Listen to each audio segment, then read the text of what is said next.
اعوذ باللہ من الشیطان اللعین الرجیم بسم اللہ الرحمن الرحیم الحمد للہ رب العالمین والصلاة والسلام علی اشرف الانبیاء والمرسلین وخاتم النبیین والشفیع المذنبین وما ارسلناک الا رحمۃ للعالمین بالقاسم محمد واہل بیتہ الطیبین الطاہرین المعصومین المظلومین اما بعد انا مدینۃ العلم وعلی بابہا۔ معزز ناظرین، آج کا جو ہمارا موضوع ہے وہ ہے تعارف نہج البلاغہ۔ نہج البلاغہ کے تعارف کو بیان کرنے سے پہلے اور اس کی تدوین کے بارے میں اور اس کی تحقیق کے بارے میں یہ بتانا آپ کی خدمت میں بہت ضروری ہے کہ نہج البلاغہ پر ابھی تک پوری دنیا میں جو ہے اس کلام پہ ریسرچ جاری ہے اور ریسرچ ہو رہی ہے۔ دنیا کے کئی ممالک میں خود جا کے دیکھ کے آیا ہوں کہ صرف مسلمان ہی نہیں بلکہ دوسرے مذاہب کے لوگ بھی جو ہیں وہ نہج البلاغہ پہ ریسرچ کر رہے ہیں اور نہج البلاغہ کو مانتے ہیں۔ گو کہ وہ دیگر کتابوں کو ہمارے نہ مانیں مگر نہج البلاغہ کی علمی فصاحت و بلاغت کا وہ انکار نہیں کر سکتے۔ اس کی چھوٹی سی مثال یہ ہے کہ ڈاکٹر گیبن جو کہ جرمن کے فلسفی ہیں، انہوں نے جب نہج البلاغہ کے خطبے کو پڑھا جس میں زمین و آسمان کی خلقت، سیارے، کتنے شہاب ثاقب جو ہیں وہ زمین سے آ کے ٹکراتے ہیں، انہوں نے جرمن میں بیٹھ کے سوالات لکھنے شروع کیے۔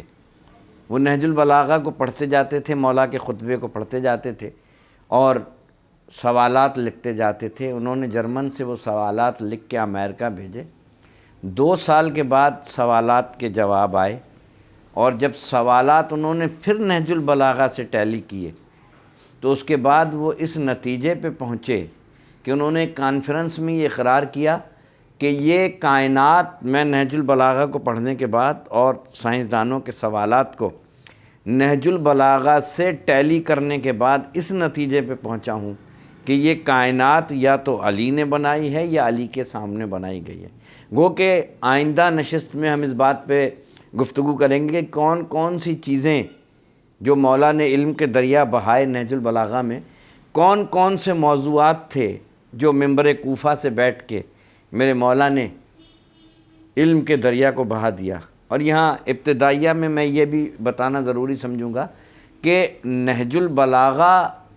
مکمل کلام نہیں ہے مولا کائنات کا، اور یہ واضح طور پہ علماء اس بات پہ متفق ہیں کہ یہ اقتباس ہیں خطبات کے، یہ مکمل کلام نہیں ہے۔ تو اب آپ یہاں آپ اندازہ لگا لیجئے کہ یہ نامکمل کلام دنیا آج تک اس پہ ریسرچ کر رہی ہے، اور ابو طالب کے بیٹے کے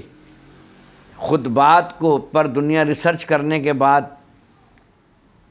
پریشان ہے کہ اگر نجات کا راستہ ہے تو وہ نہج البلاغہ میں ہے۔ تو اگر سوچئے کہ اگر مکمل کلام جمع ہو جاتا مولا کائنات کا، اچھا ایسا کیوں نہیں ہوا، وہ انشاءاللہ آئندہ گفتگو میں۔ ابھی مجھے صرف یہ بتانا ہے کہ نہج البلاغہ کی فصاحت اور بلاغت کا عالم کیا ہے۔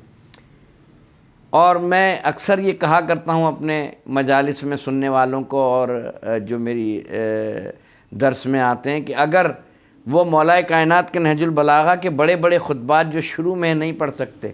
تو نہج البلاغہ کے آخر میں مولا کے چھوٹے چھوٹے سے اقتباسات ہیں،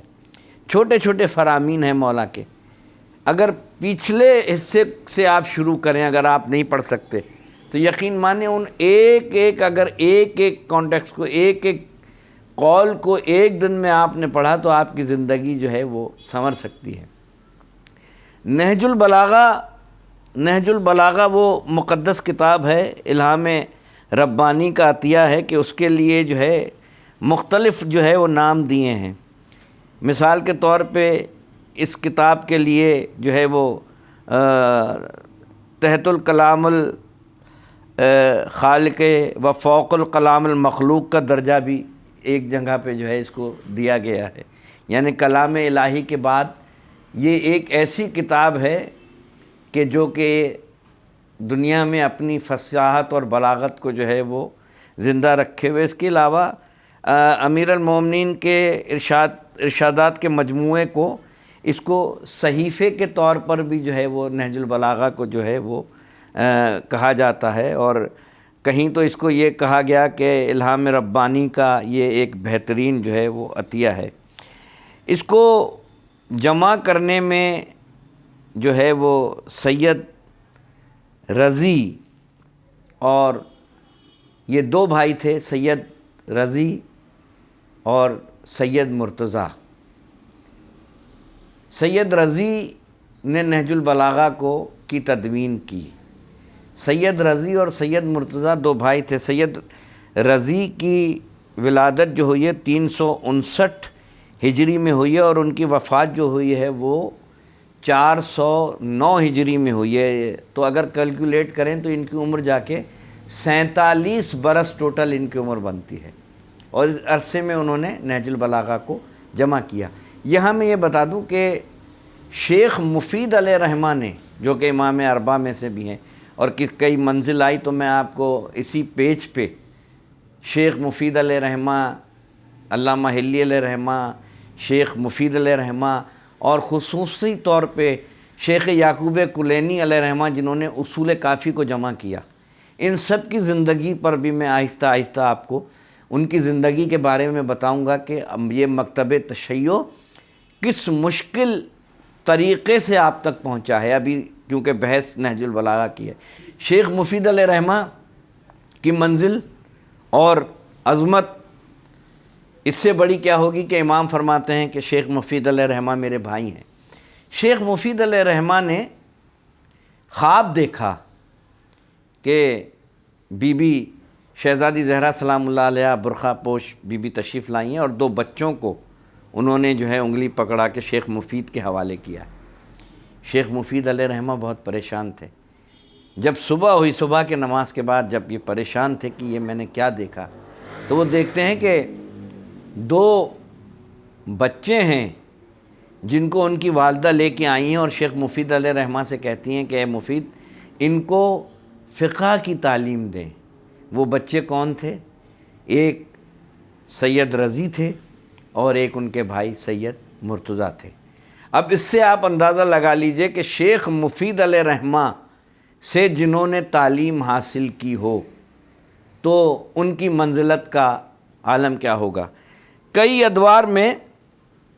دنیا یہی سمجھتی رہی کہ حضرت رضی، جن کا علامہ محمد بن حسین الموسوی الشریف المعروف رضی، یہ ان کا مکمل جو ہے نام ہے، اور ان کا مزار آج بھی کاظمین میں، جہاں امام موسیٰ کاظم علیہ السلام کا روضہ مبارک ہے، اسی ہی کے قریب سید رضی کا روضہ مبارک ہے۔ اور میں حال ہی میں جب کربلا گیا تھا تو میں نے وہاں ان کے روضے کی زیارت بھی کی، اور ان کی روضے پہ آپ جب بھی کربلا جائیں اور کاظمین جانے کا آپ کو شرف حاصل ہو تو ان کی خدمات کے طور پہ ان کے روضے کی زیارت ضرور کریں۔ وہاں مسجد بھی بنی ہوئی ہے، اور بالکل امام موسیٰ کاظم علیہ السلام کے روضے کے برابر میں ہی ان کی گلی میں ہی جو ہے ان کی قبر ہے، اور اس میں مسجد میں ہی ان کی قبر جو ہے آج بھی وہ دنیا کے لیے جو ہے وہ درسگاہ بنی ہوئی ہے، وہاں سے علم اور فیوز جو ہے وہ جاری ہیں۔ تو کچھ لوگ یہ سمجھا کرتے تھے کہ نہج البلاغہ ہی پر سید محمد رضی نے کام کیا ہے، مگر جب ریسرچ ہوئی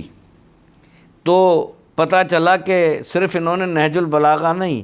بلکہ انہوں نے جو ہے وہ خصائص الائمہ اور تفصیل حقائق التنزیل، اور اس کے علاوہ بھی جو ہے انہوں نے کئی جو ہے وہ کتابیں جو ہیں وہ انہوں نے تحریر کی۔ اور اس کے علاوہ صرف ان کے القابات یہ نہیں تھے بلکہ ان کے القابات میں اشر الطالبین، اشرف الاجل، اور ایسے کئی ان کے جو ہے القابات علماء نے ان کو جو ہے وہ دیے ہیں۔ تو سید محمد رضی نے نہج البلاغہ کو جمع کیا اور اس کی تدوین کی، اور یہ فصیح و بلیغ کتاب جسے آپ نہج البلاغہ کہتے ہیں،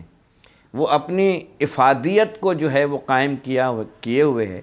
اور آج بھی دنیا جو ہے ان کے اس سے جو ہے فیوز حاصل کر رہی ہے۔ اور ابھی آج کی اس نشست میں ہم صرف یہ بتانا چاہتے تھے کہ سید محمد رضی اور سید مرتضیٰ کا تعارف آپ تک پہنچ جائے، جنہوں نے نہج البلاغہ کی تدوین کی۔ اس کے دوسرے حصے میں ہم بتائیں گے کہ کس طریقے سے نہج البلاغہ کی تدوین کی گئی اور